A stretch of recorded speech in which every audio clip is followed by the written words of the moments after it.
Të nderuar shikues, mirëmbrëma për gjithë, me Edvin Parucën për cilin tek ju edicionin qendror informativ. Jemi me Nisida Tufën në studio, ndër të tjerë në këtë edicion do të ndiqni. Kryeministri Rama prezantoi sot në Kuvend programin për qeverisjen e tij 4 vjeçare.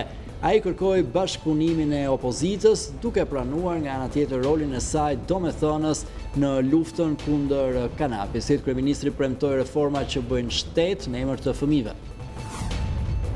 Rama i dha një mesazh edhe Athinës zyrtare, kur deklaroi se çdo grek që jeton në Shqipëri është antar i barabartë i familjes son, por siguroi se s'do të mbylli as syt as gojën para të vërtetave dhe shkeljes së të drejtave. Kryetari i Partisë Demokratike Lulzim Basha e quajti paraqitje boshe dhe sipërfaqësore prezantimin e programit të qeverisë nga kryeministri. Basha tha se Rama refuzon të mbajë përgjegjësi si për qeverisjen e parë, ashtu dhe për ato që sapo filloi.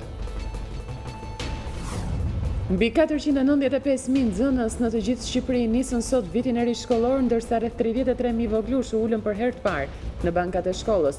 Të privuar këtë vit edhe fëmijët e ngujuar të gjakmarrjes. Një sasi tritori shpërtheu mbrëm në një klinikë dentare në Shijak. Babai i pronarit 32 vjeçar thot për News24 se sulmet ndaj të birit kanë nisur pas planeve të tij për administrimin e një incineratori të përpunimit të mbetjer.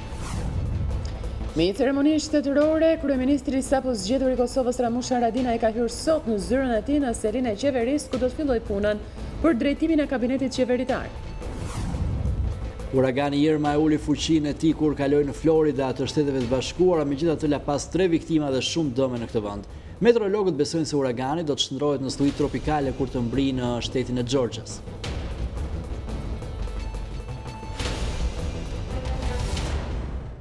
Këto ishin disa prej zhvillimeve kryesore, do të flasim tani më gjerësisht. Gjatë 300 ditëve të para të qeverisë Rama, Shqipëria nuk do të mund të çelë negociatat me Bashkimin Evropian për antarësimin. Pohimi erdhi nga vetë Rama në Kuvend, ku prezantoi programin qeveritar, ndërsa kërkoi edhe bashkëpunimin e opozitës për çështje madhore siç ishte edhe lufta kundër kanabisit. Me shpresën se marrëveshja e 17 dhe 18 majit nuk ka vdekur ende, kryeministri Edi Rama ishte rindorën e bashkëpunimit të opozitës në Kuvend, teksa prezantonte programin qeveritar. Ju arë miq, asnjëherë, po as kundërshtar. Ju jeni konkurrent. Dhe ne nuk kemi ardhur këtu për të luftuar me ju. Le të provojmë të paktën që problemet e një përmase të caktuar t'i diskutojmë një herë së bashku dhe t'i zgjidhim në Shqip. Unë ju shpresoj sot, gatishmërinë tonë që të ndërmarrim një nisëm të përbashkët, një tryezë hapur për gjërat e mëdha që duhet na bashkojnë. Madje ai njoh asaj edhe disa kontribute për dekriminalizimin dhe kanabisin. Nëse sot ne jemi në një ofensivë totale dhe me rezultate të paimagjinueshme kundër kanabisit, e kot të mohohet se dhe opozita pati kontributin e saj.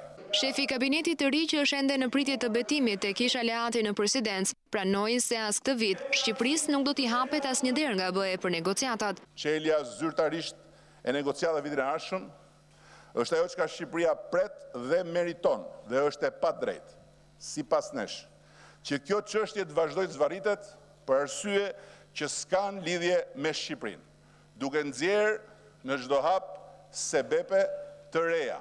Në vijim shkurtimisht Rama u ndal tek disa prej prioriteteve të programit qeveritar, investime në infrastrukturën rrugore, arsimore e shëndetësore, partneriteti me biznesin do hyjë në një fazë të re, ulje e borxhit publik dhe rritje ekonomike, 220.000 vende të reja pune, qasje re me mjedisin, ndërkohë që u ndal veçanërisht tek turizmi, për të cilin këshilloi kundërshtarët opozitar. Mos prenotoni ige jashtë, sezoni turistik do të sjellë një herë të re në Shqipëri. Me siguri të lartë, pastërti shëmbullore dhe shërbime shëndetësore dinjitoze. Unë po ju them, mos u harxhoni kot për t'ikur jashtë vitit tjetër. Ju si doni. Për sa më sipër, kryedemokrati Lulzim Basha ju dukën fjalë boshe. Ishte një reminiscencë e fjalimeve që mbashin këtë sallë në kohën kur vendin e qeveriste byroja politike. Rama Dyshi bën sikur nuk e njeh Rama Nishi, po në fakt është i njëjti person. Sot Rama Dyshi refuzon të mbajë përgjegjësinë për Rama Nishi. Dhe përgjegjësia e tij është të tregojë shqiptarëve pse në këto 4 vite shkatroi ekonominë shqiptare. Numri 1 i qeverisë foli edhe për marrëdhëniet e tensionuara ditët e fundit me shtetin fqinj të Greqisë. Ne vazhdojmë të besojmë në devizën tonë zero probleme me fqinjët. Por ne çdo grek që jeton në Shqipëri është antar me liri dhe drejtat barabarta i familjes son. Por Shqipëria nuk do të mbyll asnjëherë as syt as goja në mbrojtje të vërtetave dhe të drejtave të veta, me këmbë në tokë, jo me deklarata fluturake në distancë.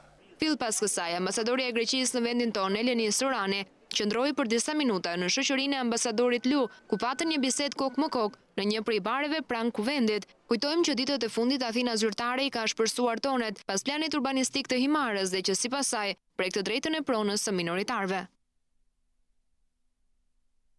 Presidenti Ilir Meta nisot në Itali vizitën e tij të parë zyrtare si presidenti i Republikës së Shqipërisë. Vizita 2 ditore e presidentit Meta nisi me takimin në mesditë me presidentin italian Sergio Mattarella. Në ora 19:30 presidenti i Shqipërisë do të pritet në sallën e kavalierëve në Parlamentin italian nga kryetarja e Dhomës së Deputetëve Laura Boldrini. Gjatë ditës së dytë të qëndrimit të tij në Rom, presidenti Ilir Meta do të zhvillojë një takim pune edhe me kreun e Dhomës së Senatit, zotin Pietro Grassi.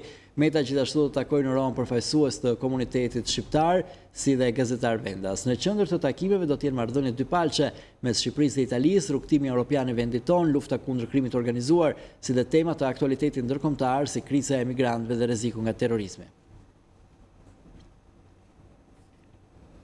Kryeministri i Kosovës Ramush Haradinaj nisi sot punën në kryet e ekzekutivit. Ish kryeministri Sa Mustafa i dorëzoi atij detyrën me një ceremoni shtetërore përpara forcave të gardës. Takimi i parë i Haradinajt si kryeministër ishte me ambasadorin amerikan në Kosovë, Greg Delawi. Ramush Haradinaj ka nisur sot punën si kryeministri i ri i Kosovës. Kryeministri i drejtanishëm i Kosovës Sa Mustafa i ka dorëzuar detyrën Haradinajt. Pritja e Haradinajt në kryeministri është bërë me ceremoni shtetërore në prani të gardës së forcës së sigurisë së Kosovës. Pas marrjes së detyrës, kryeministri i ri i Kosovës Haradinaj ka zhvilluar një takim me ambasadorin amerikan Greg Delawi, që ishte takimi i parë i tij me një diplomat të huaj, ndërkaq që zyra e Bashkimit Evropian në Kosovë me rastin e konstituimit të institucioneve të reja të Kosovës ka kërkuar që institucionet të vazhdojnë të ecin përpara në rrugën e tyre europiane. Kosova përballet me sfida të vështira duke përfshirë korrupsionin dhe sundimin e dobët të ligjit, papunësinë e lartë dhe performancën e dobët në sistemin arsimor. Këto janë pengesa serioze për zhvillimin e ekonomisë, për të tërhequr investime të qëndrueshme dhe për të krijuar mundësi punësimi, kështu thuhet në deklaratën e zyres së BE-s në Prishtinë me rastin e konstituimit të institucioneve të reja të Kosovës. Aty thuhet po ashtu se Bashkimi Evropian dëshiron që Kosova të ketë sukses dhe bën thirrje politikanëve që të fokusohen në këto çështje të përditshme me rëndësi për njerëzit.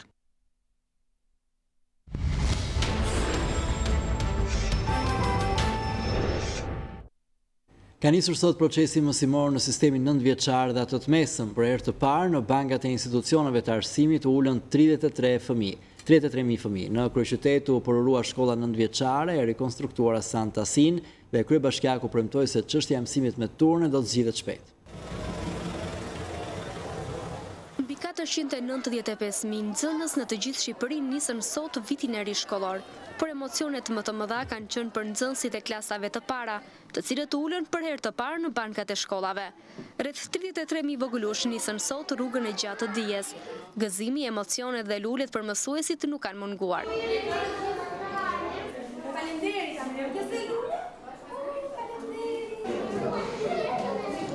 Në ditën e parë të shkollës, kreu i Bashkisë së Tiranës Veliaj së bashku me ministren e arsimit Lindita Nikola përuruan shkollën e rikonstruktuar Hasan Tasin. Në fjalën e tij përpara nxënësve të shkollës, kryebashkiaku tha se sot në të gjithë Tiranën janë hapur 190 shkolla dhe se po bëhen përpjekje që mësimi me 2 turne të mbyllet përfundimisht. Dua t'ju uroj gjithëve nga zemra gëzuar vitin e ri shkollor. Jam shumë i lumtur që në të gjithë Tiranën sot janë hapur 191 shkolla. Sot edhe shkolla Kuqe ka kaluar me 1 turnë dhe sot ka marrë frym edhe shkolla Kuqe. Më në fund kemi ardhur në një ditë ku gjimnazet në Tiranë që e bëjnë shkollën me 2 turne numërohen me gishta. Në fakt janë vetëm 2 gjimnaze jemi me 2 turne sot në qytetin e Tiranës. Ministria Nikola pasi uroi nxënësit tha se shkolla do të kthehet në qendër komunitare që do të funksionojë edhe pas mësimit. Një vit mbar plot suksese dhe rrugtim me standarde të reja të cilësisë të gjithë fëmijëve që sot nisin në shkollën, posaçërisht atyre 33.000 fëmijëve që nisin në gjithë Shqipërinë klasën e parë. Janë 495.000 djemë dhe vajza, drita jonë e syrit, cilëve ne duhet ju shërbejmë me tërë forcën e pasionit. Forca e njeriut të bëj çuditëra, jo vetëm duke zmadhuar shkollën, por duke mundësuar kantinën për ushqimin, duke mundësuar sallën e aktiviteteve të përbashkëta me prindër, duke mundësuar palestrën, por edhe këtë terren sportiv. Edhe një herë, bravo Erion Veliaj. Sipas udhëzimit të Ministrisë së Arsimit, shkolla fillon sot dhe përfundon në datën 2 qershor 2018 për arsimin fillor dhe 14 qershor për shkollat e mesme. Nolani është një voglush i cili ul sot për herë të parë në bankat e shkollës plot emocion për të nisur klasën e parë. Rrugtimi 6 vjeçarit që nga përgatitja e çantës shkollës dhe deri tek takimi me mësuesen, emocionet e prindërve, njohja me shokët dhe gjithë emocionet e tjera vinë në një rrëfim për News24.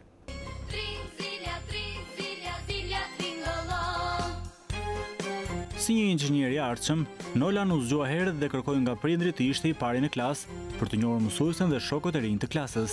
Përgatitja e çantës me libra të domosdoshëm ishte gjë e parë që bëri në këtë mëngjes, megjithëse ende nuk e dinte se cilat ishin të duhurat. Dëshira për dije bëri që të merrte më shumë se 3 libra që ditën e parë dhe çantën ta përgatiste vet. Çanta u bë gati shpejt dhe pasi mori urimin e prindërve, Nolan ju drejtua shkollës.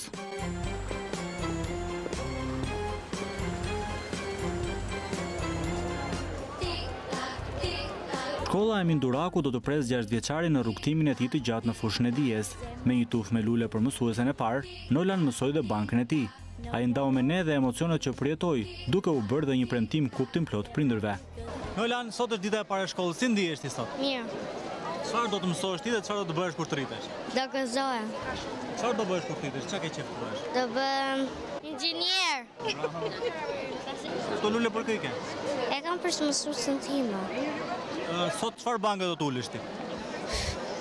Do ma thot mësuesja. Nuk e di.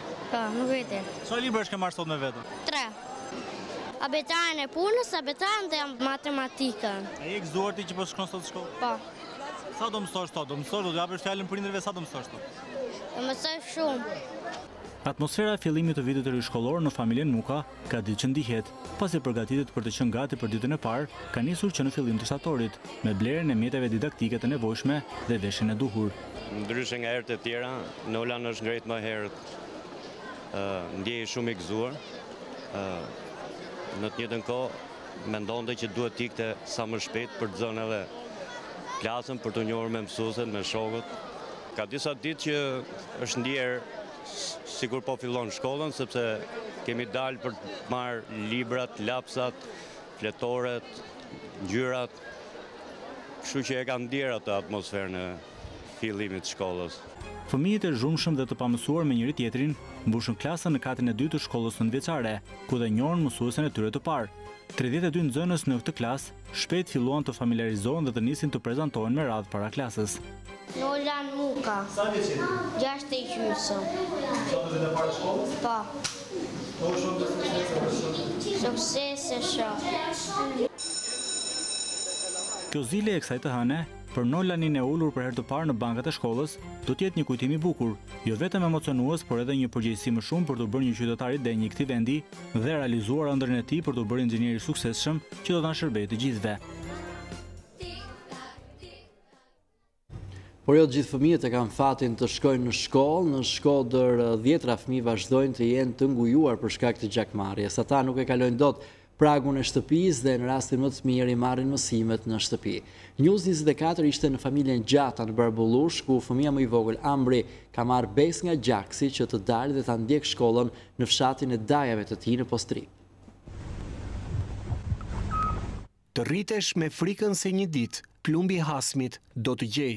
Kjo është drama therse që kaplon zëmrat e njoma të 10 fëmijëve në Shkodër, që kur nuk i provuan gëzimet e fëmijërisë. E për t'i shpëtuar gjaksit ka vetëm një rrugë, të ngujohesh mes 4 muresh, si në burg, e ndërsa vitet ikin, fëmia bëhet burr pa njohur derën e shkollës. Kjo është familja e Reshid Gjatës në fshatin Barbullush në Shkodër. Prej 7 vitesh, Reshidi nuk guxon të kaloj pragun e derës nga frika e gjakmarrjes. Djali i tij para 7 vitesh ka vrarë një komshi këtu afër, ndërsa nipi i Reshidit, Ambri, vetëm 11 vjeçar, detyrohet që shkollën ta bëjë gjet për shkak se vetëm atje Hasmi i ka vënë besë. Për Ambrin 10 vjeçar, më të voglin e familjes Gjata nga Barbullushi i Shkodrës, Hasmi ka treguar disi mëshirë, duke dhënë besën që voglushi të mund të ndjek shkollën, por jo në fshatin e tij, por tek dajat në Postrib. Vështirë, sa me ka shumë. Ma, i te i kam letja. Se libras, se toras, i gjosti ka marrën. Mujnë me na një mollë, se jena pa, lime pa, koresen pa jetu e një homër. Hallet e mëdha që kanë rënë mbi shpatullat e brishta të voglushit, ja kanë larguar buzëqeshjen fëminore Ambrit, që nuk di të thotë shumë për dëshirat e tij. Pra ti ke dëshirë që të vish në Barbullush apo? Kryefamiljari është penduar për krimin, por për të nuk ka falje të gjakut nga fisi tjetër. Përmes një letre dërguar familjes së viktimës, Agim Gjata pranon të jap gjakun e tij, në këmbim që familja të dalë nga ngujimi. Jemi përpjek për pajtim dhe për ndërmjetësim mes të dy familjeve. Por fatkesisht nuk mund kemi arritur për t'i pajtua ai djali është në burg. Lutjet për ndihmë drejtuar shtetit nuk kanë rreshtuar as nga gjyshi i Ambrit të Reshiti, i cili të njëjtën lutje i ka adresuar dhe familjes Çeliku, që t'i ia besë pjesës tjetër të familjes pasi janë të pafajshëm. Unë shtetit i kërkoj që ato mos na falin, nëse s'dojnë me fal djalin, se po i vjen koha mu liru, po t'na japin besë me jetu. Kërkesës e jonë si familja të shkojnë të dorasi. Nuk jena fajtor na, nëse fajtor, djali që i ka bërë krimin. Në qarkun e Shkodrës numërohen 9 fëmijë që nuk mund të shkojnë në shkollë për shkak të gjakmarrjes, ndërsa 15 të tjerë do të bëjnë mësimin në shtëpi. Historia e trishtë e 10 vjeçarit dhe e shumë voglushve të pafajshëm që rrezikojnë çdo ditë jetën nga plumbi i Hasmit është dëshmi se si shteti shqiptar ka dështuar që t'i jap zgjidhje plagës kanunore të gjakmarrjes, që si sot e 100 vjet ka mbetur e njëjtë. Në bankat e shkollës sot ulen edhe shumë fëmijë në kushte të vështira ekonomike. 2 prej tyre janë fëmijët e familjes së Boni në Lapardha, të cilët e patën shumë të vështirë të siguronin librat. 2 fëmijët e familjes Boni gëzohen nisjes së vitit shkollor, por familja e ka të pamundur të plotësojë nevojat e tyre. Kryefamiljari Avdullah Boni tregon se edhe pse mundi të siguroj librat për vajzën në klasën e 8 dhe djalin në të parën, ata i pret një vit i gjatë dhe shumë i vështirë. Shpesh ditët e tyre nisin dhe përfundojnë pa ushqim në asnjë vakt. Do vjen në mëngjes në shkollë, po pa ngrënë, po nuk është gjuna. Ja erdhi dreka. Çfarë do bëjmë? Kështu që jetë shumë e vështira. Që shikon shoqja, thotë, babi unë dua, po mirë që babi se blet dot. Nuk i blet dot, nuk mund t'i blet. 62 vjeçari tregon se ka shumë të vështirë të sigurojë të ardhura për 6 anëtarët e kësaj familje. Asistenca ju ndërprej disa vite më parë, ndërsa të sigurojë një punë duket e pamundur. Të pamundur se punë nuk kemi. Çfarë ardhur kemi ne? Një lop, me lop sa të zgjesh. Jeta e vështirë shumë. Vështirësi e madhe. Nuk e marr vesh se si do të dal. Merr borxh, nuk mjafton gjë. Nuk mjafton. Se nuk e mbulon dot. Po mundohem, nuk e mbulon dot. Kisha një përkraje, mirë për fëmijët, i kisha pa tokë, nuk mjaftonte. Ma pren, e mulon me tokë. Për çfarë mulon me tokë? Unë s'kam të ardhur, çfarë të ardhur që mulon me tokën? Banesa në fshatin Lapardha është drejt rënimit. 6 anëtarët e familjes friksohen se një ditë ajo do të bjerë mbi ta. Ajo banesë po bën mi 70 vjet. Nuk ka mundësi të bëjnë rregullim. Blenda mi te e të sop. Pritet nga dita në dita të bjerë gjithë, se mbi 70 vjet. Kështu që unë nuk mund të rregulloj dot. Po bëj rreth 2 muaj gjysmë me pren korrentin. Jeta lek borxh, vajta i legujdova, edhe i lidhen. Tashti unë do t'i laj, me çfarë t'i laj atë borxh? E vetmja thirrje e dëshpëruar e 62 vjeçarit është që dikush t'i ndihmojë, të paktën të mund të arsimojë 2 fëmijët e tij. Do të vazhdojmë të tjera lajme pavarësisht masave të marrë nga bashkitë, viti ri mësimor i gjen shumë shkolla në vend të papërgatitura për të pritur nxënësit.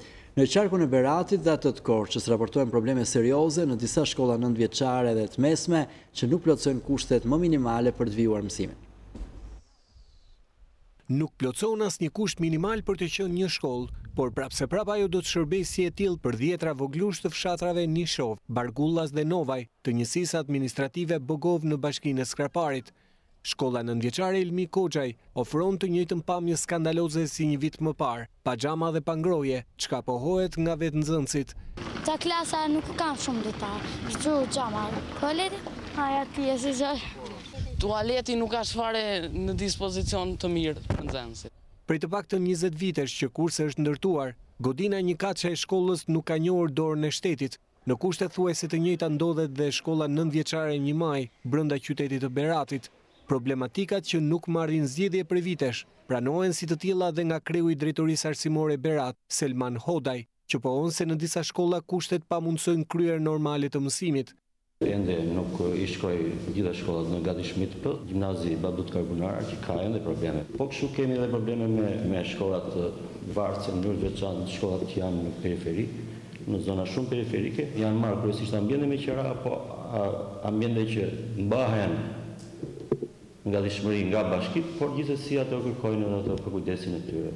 Hodaj bën me faj 5 bashkitë e qarkut Berat, që sipas tij nuk kanë marrë masat për rehabilitimin e ambienteve mësimore, konform kritereve për të qenë të tilla. Bashkive pasi janë ato përgjegjëse për të patur gatishmëri të objekteve për datën 11 shtator. Mësimi nuk ka nisur dhe në shkollën e sapo rikonstruktuar në fshatin Rëmbec, qarku Korç, ku mungojnë totalisht si tavolinat dhe karriget, si dhe baza didaktike e mësimore. Është bërë një gjë shumë e bukur. Ambientet brenda janë shumë të bukura. E me i tha dhe mësimi nuk filloi. Nuk ka tavolina, nuk ka karrige, nuk ka asgjë, s'kan ku ulen fëmijët. Ne kërkesën e kemi bërë që në shkurt të 2016. Se shikoni dhe vetë nuk ka ardhur asgjë. Kto I pajis ministria, nuk I pajis pushteti vendor. Pushteti vendor bashkë me mua, bashkë me drejtorinë arsimore e kemi çuar kërkesën Ministrinë e Arsimit. Në pamundësi për vijuar procesin mësimor në shkollën e re, drejtoria arsimore ka gjetur si zgjidhje të përkohshme vijimin e procesit mësimor në shkollën e fshatit Plas. Në ditën e parë të shkollës, nxënësit kanë marrë urime edhe nga kreu I Partisë Demokratike Lulzim Basha përmes një statusi në Facebook. Basha shkruan se fillimi një tjetër viti do t'i bëjë fëmijët më të mirë dhe do t'ju hap atyre dyert të reja. Basha ka uruar edhe prindrit dhe mësuesit për punën e palodhur që bëjnë me fëmijët. Edhe kryetarja e LSI-s Monika Kryemadhi ka uruar të gjithë nxënësit dhe mësuesit për nisjen e vitit të ri shkollor. Me një mesazh në Facebook, Kryemadhi shkruan se të gjithë duhet të ndihemi krenar për brezin e ri, me besimin se ky brez do të sjellë ndryshime drastike edhe për mirësimin e jetës së shqiptarëve. Viti shkollor që sapo nisi nuk do të ndikojë në rëndimin e trafikut rrugor në Tiranë. Këtë siguri jep shefi I qarkullimit rrugor të Tiranës, Erion Ahmeti, sipas tij janë marrë të gjitha masat për përballimin e fluksit në të gjitha akset rrugore. Kreu I policisë rrugore ka paralajmëruar kontrolle të rrepta për mjetet që transportojnë fëmijët në shkolla. Fillimi I vitit të ri shkollor sjell shtim të fluksit të mjeteve në Tiranë, përpasoj në disa akse dhe trafik të rënduar. Kreu I policisë rrugore të Tiranës, Erion Ahmeti, shprehet se janë marrë të gjitha masat që fillimi I shkollave të mos ndikojnë në qarkullim. Ahmeti thotë se shërbimet të policisë rrugore janë vendosur në çdo shkollë, si dhe paralajmëron kontrolle për mjetet që transportojnë fëmijët. Komisariati Rajonal I Policisë Rrugore ka marrë gjitha masat duke angazhuar gjitha shërbimet para gjitha shkollave, para gjitha degëzime dhe arterje kryesore, akse kryesore. Gjithashtu është riplanifikuar dhe ripar përsëri një plan vendosje e shërbimeve për një menaxhim më të mirë sipas kufizimit të orarëve të shkollave. Fillimet e shkollave gjatë orës 8, pushimet nga ora 10:30 deri në orën 11 dhe pastaj në përfundim nga ora 13 deri në orën 14. Gjithë ato mjete që kryen një formalitet të jashtëligjshëm në lidhje me transportin e nxënësve të shkollave dhe nëntëvjeçare dhe atyre fillore. Pra, mbas të planit veprimit do të ushtrojnë kontrolle për gjithë ata drejtues mjetesh të cilët ushtrojnë aktivitet palishëm në fushën e transportit rrugor. Sipas shefit të qarkullimit të Tiranës, policia rrugore do të jetë çdo moment në terren.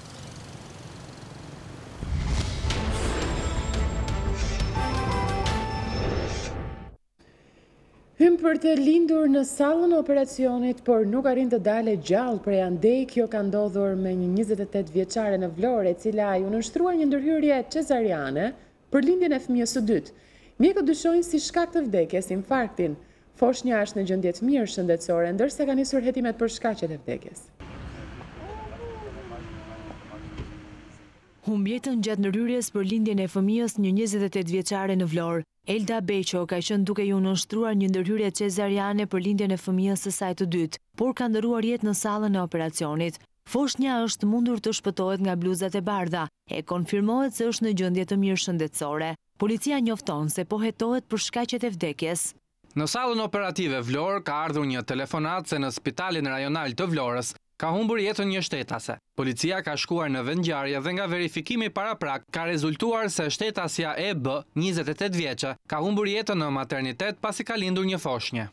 Ndërsa bluzat e bardha në maternitetin e Vlorës bëjnë me dije se paraprakisht dyshohet se vdekja ka ardhur si pasojë e një infarkti, por familjarët e viktimës kërkojnë që të hetohet pasi 28 vjeçaria nuk ishte vuajtur asnjëherë nga asnjë sëmundje. Nuk po merret veç apo bet iki njeriu, ta vdes njeriu në lindje vetiki, ka qenë e rregullt në të gjitha drejtimet. Nuk ka vuajtur fare. Nuk ka vuajtur. Po, e ka fëmijën e dytë.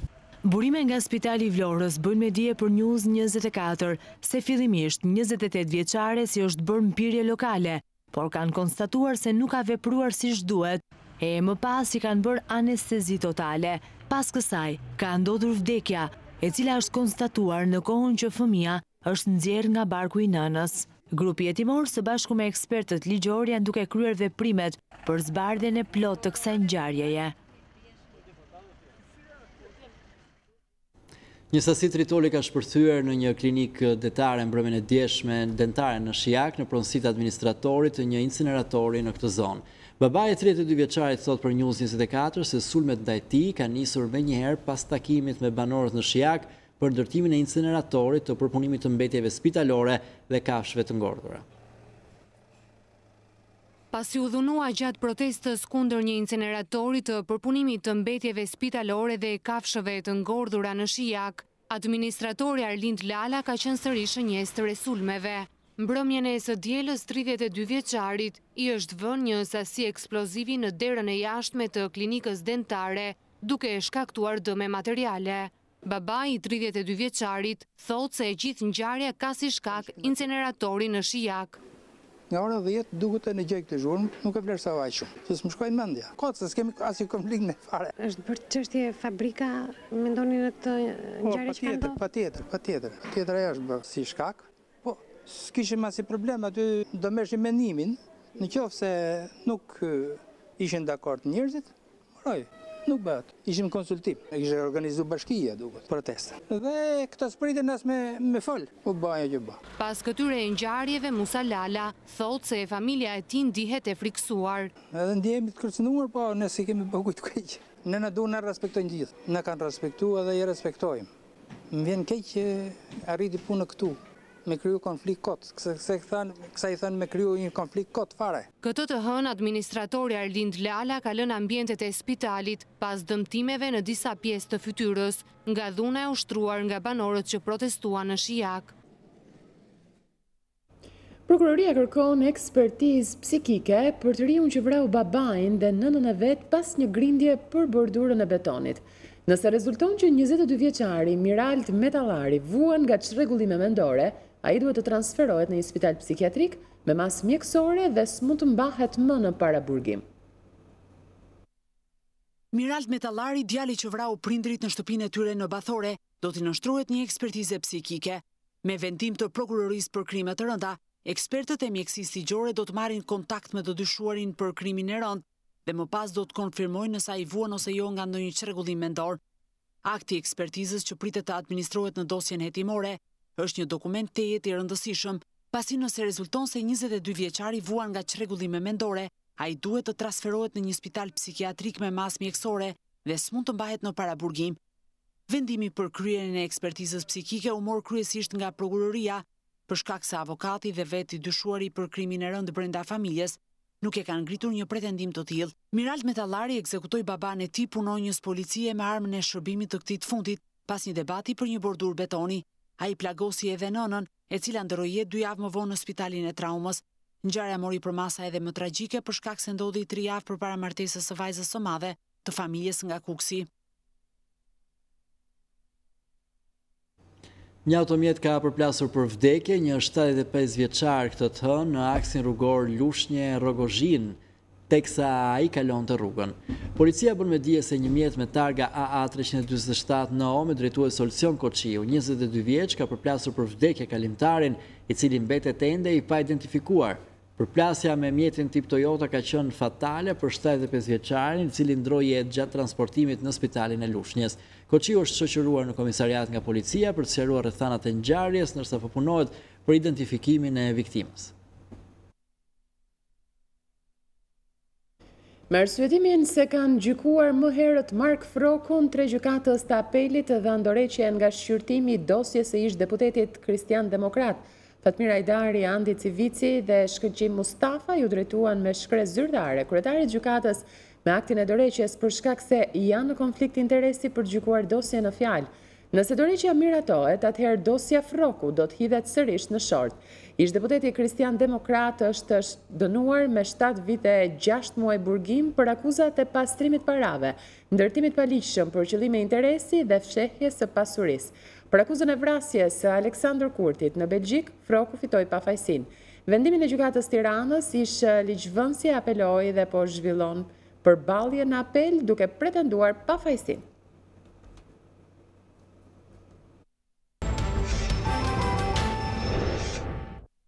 Ndron jetë në moshën 82 vjeçare, akademiku i shquar Farudin Hoxha, ish ministri i ndërtimit dhe projektuesi shumë veprave hidroenergjetike në Shqipëri, u nda nga jeta paqësisht në orët e para të mëngjesit. Njoftimi për vdekjen e tij u bë nga Akademia e Shkencave, e cila i shpreh ngushëllimet më të thella familjes për këtë humbje të pazëvendësueshme, miqve, kolegëve akademik dhe mbar komunitetit shkencor. Në nisje të seancës plenare, deputetët mbajtën sot një minutë heshtje në nder të tij.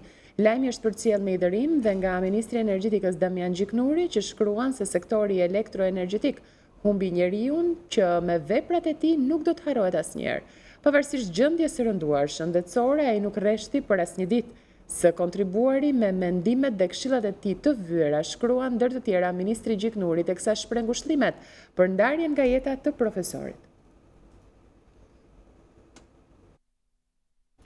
Mbledhja e jashtëzakonshme e Akademisë së Shkencave, e lajmëruar pasi nënkryetari Muzafer Korkuti dhe Adoreqen, vendosi sot ngritjen e komisionit që do negociojë me kryeministrin Rama për reformën në këtë institucion. Mbledhja u zhvillua në drejtimin e kreut të ri të Akademisë Gudar Beqiraj, ku ishin të pranishëm rreth 20 akademik. Reforma në akademi duhet bërë, ky ishte mendimi që shprehën shumica e akademikëve, ndërsa aprovuan anëtarët e komisionit që do të diskutojnë me kryeministrin Edi Rama për bërjen e reformës. Kritiku i ashpër Artan Fuga u votua nga të gjithë akademikët për përfaqësimin e komisionit reformues. Përveç Fugës, në komision u zgjodhen Apollon Baçe, Aurela Anastasia, Nesti Kondili, Florian Vila, Nebi Frashri, Mira Mezini, Luan Starova, Ali Aliu, Mateo Mandala, Anastas Angjeli e të tjerë. Ndërkohë në një postim në Facebook, Fuga shkruan se nuk do të marrë pjesë në asnjë komision reformator pa u plotësuar disa parakushte reformimi. Pasi gjykata i kanë dhënë të drejtën e pronësisë mbi ndërtesën 4 kaçe, pronari ligjshëm i saj, Osman Kaçeli, nuk mundet marrë banesën, aty jetojnë prej më shumë se 40 vitesh 2 familje, të cilat edhe sot nuk pranojnë të alirojnë ndërtesën, madje kanë kërcënuar edhe për vetë flijim disa ditë më parë. Disa ditë më parë, vëllezrit Damin dhe Sami Bejko kërcënuan se do të hidheshin nga taraca e pallatit ku ata banojnë në lagje numër 11 në Durrës, në shenjë kundërshtimi për të liruar apartamentin ku jetojnë. Kati i fundit ku ata banojnë është bërmoll sherri mes tyre dhe pronarit. Osman Kaçeli, pronari ligjshëm, me vendimin e gjykatës së apelit në duar, kërkon të rikthehet në banesën e tij, pasi sipas tij ajo është uzurpuar prej më shumë se 40 vitesh nga kjo familje dhe të gjitha katet e saj janë pronë e tij. Poseduesit e paligjshëm të kësaj ndërtese që banojnë aktualisht aty, kanë marrë shtëpinë pse ka qenë me kontribut vullnetar gjën 78. Mirë po pretendojnë se është vetja pse e ka ndërtu baba vet ose ka dalë gjakë këtë dion. Ne kemi të gjitha katët i kemi me certifikat pronësie, përfshi edhe katën që i këto e posedojnë në mënyrë paligjshme. Mas një serie gjyqjesh në shkallën e parë dhe mas 2 seancës në apel, ne i fituam urdhën e ekzekutimit. Sipas vëllezërve, kati 4 është ndërtuar mbi bazën e punës vullnetare në periudhën e komunizmit, ndërsa Kaçeli thotë se ndërtesa e vitit 1978 ka qenë 4 katëshe. por me një vendim të hipotekës është ndryshuar në vitin 2013 sipas dokumentacionit teknik ligjor. Në fakt, regjistrimi në fillim ishte shënu 1.409 plus 2 minus 4. Edhe kati nuk ishte vu, por ishte konsiderosh kati 4. Më vonë u shkruaj dhe kati 4. Në 2013, me një ligj tjetër që të bën gjithë ndërtesat të shënohen bazë dokumentacion tekniko-ligjor, shpërndahen lajmërimet për të gjithë që të ndryshohet kati, me qëllim që të vetë kati i parë veti përdhes, i dyti u veti i parë, e me radhë i treti u veti i dytë dhe i katri, që ishe shtesa, do veti i tretë. Falsifikim nga unë nuk ka. Shkak për zvarritjen e çështjes prej shumë vitesh, janë bërë kërcënimet e vazhdueshme të vëllezërve për vetflijim për të mos liruar ndërtesën. Banor të njësisë administrative GOS në Rogozhin kundër ndërtimit të një landfilli në këtë zonë. Kundër kësaj vendimarrje kanë dalë edhe këshilltar të Bashkisë Rogozhin dhe drejtues të njësisë administrative të GOS-së. Dhjetra banor të njësisë administrative GOS në Rogozhin kanë protestuar këtë të hënë për të mos lejuar ndërtimi në zonë të një landfilli. Të mbledhur përpara bashkisë, ata akuzojnë Këshillin Bashkiak për mashtrim pasi sipas tyre vendimi për këtë projekt është marrë në fshehtësi dhe pa u konsultuar me ta. Në mënyrë shumë të mshefët edhe shumë mafioze, kena marrë vesh se di fshatin ton, 500 metra nga qendra banuar do bëhet një landfill. Projekti i fezibilitetit ku është? Çfarë do të bëhet? Sa do punojnë? Kush do punoj? Ku është transparenca? 0. Kundër kësaj vendimarrje kanë dalë edhe këshilltar të Bashkisë Rogozhin dhe drejtues të njësisë administrative të GOS-sës. Bashkohen me shqetësimin e qytetarëve, sepse firma që ka përgatitur planin e përgjithshëm vendor, duhet kishte konsultuar me qytetarët dhe duhet të kishte thonë të mira dhe të këqija të këtij landfilli. Landfilli ka punë po për 1 milion pjesë. Në mbështetjet banorëve kanë qenë edhe përfaqësues të Partisë Demokratike. Pa dashur ta paragjykoj. Mund të jetë vendimi mirë, mund të jetë vendimi keq, por ajo që bën mua është që ky është vendimi i fshehtë. Përderisa është i fshehtë, këtu ka diçka që nuk shkon. Burime nga Bashkia e Rogozhinës bëjnë me dije se në datën 28 gusht është miratuar plani rregullues i bashkisë, ku përfshihet edhe ndërtimi i landfillit, por sqarojnë se ende nuk ka një vendim specifik të miratuar për këtë projekt. Është zhvilluar sot ceremonia e përcjelljes në shkollën e Bunavist të kandidatëve për ushtar dhe tar aktiv të forcave të armatosura. Në fjalën e saj, ministri Akodeli përgëzoi të rinjt që zgjodhen të shërbejnë vendit, ndërsa shpreu bindjen se qeveria do të vijojë të mbështesë forcat e armatosura përballë rreziqeve në rritje. Padyshim është një ditë e veçantë për ju, që nisni një rrugtim i cili në gjykimin tim do t'ju çojë shumë larg, nëse do të dini ta mbani me nder uniformën që do të vishni mbasi të kaloni dhe sprovën e fundit atë të Bonavis. Unë jam plotësisht e bindur që qeveria do të di, siç dhe ka ditur, të mbështesë forcat e armatosura, duke filluar që nga rritja e buxhetit, kërkesë kjo e kohës, kërkesë kjo e situatave që përjetojmë, rreziqeve që vinë nga jugu, nga lindja e largme, po të doni. Po kërkesa dhe të nevojës së një epoke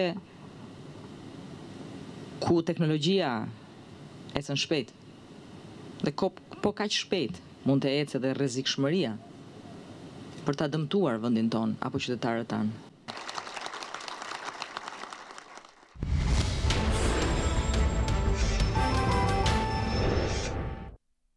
Prej disa muajsh Kujtës TV, që transmetohet pranë ekranit të News24, ka bërë të lumtur shumë qytetarë shqiptar me dhuratat që ofron fal përgjigjeve të sakta.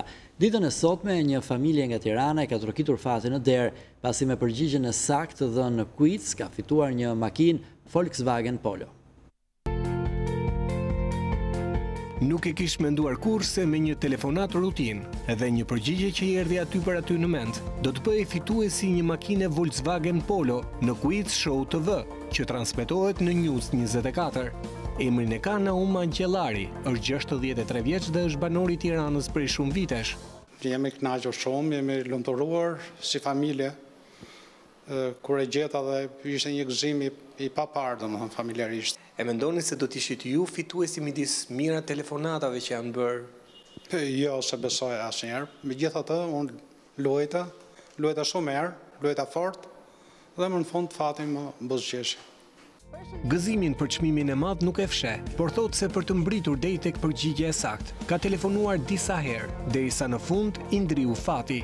Mes mira telefonuesve, Naomi arriti të gjende fjalën quiz, kacane, që në dialektin gjirokastrit përkthehet në kurnac.